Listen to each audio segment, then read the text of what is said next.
नमस्कार जय जगन्नाथ। आज सकाळु ब्रेकफास्ट रे सबु परिबा पकेकी मसला उपमा करिछि। परिबारे मु फूलकोबी टमाटो पियाज आउ बीन्स गाजर बीट परिबा नेछि। ताकु आगे प्रथमे पैन रे रिफाइन तेल देकी सुजी की भाजी देछि। प्रथमे 2-3 मिनट भाजी सारला परे पुणी से पैन रे तेल देकी सोरिष आगे देछि।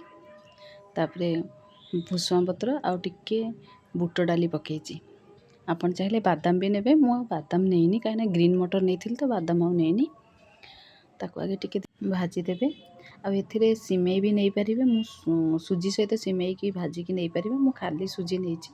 मो पाखे सिमेई आउ नथिला बोली मु खाली सुजी से करछि। देखंतु आगे टिके समय भाजी हे साला परे तबे जो परिबा पियाज पकेछि सॉरी पियाज पकेकी टिके भाजी देबे। तापरे सब परिबा जो पकेकी पुणी ताकू 2-3 मिनट भाजबे। लूण पकई देछि कहीं ना टी परिबाटा सिझी जिवो।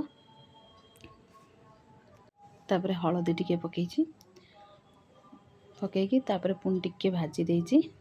एबे ताकू घोड़ेकी टिके सिझिबा पई छाड़ दबा।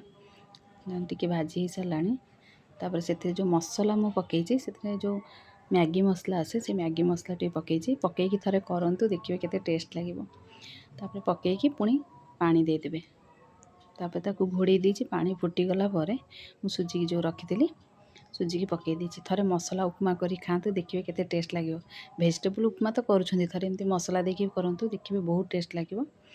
तापरे ताकू सुजी पकेकी गोळी देली। एबे हम रेडी हे गला वेजिटेबल मसला उपमा। आशा करछि वीडियोटी भल लागिथिबो। जदि भल लागुछि प्लीज लाइक करंतु कमेंट करंतु।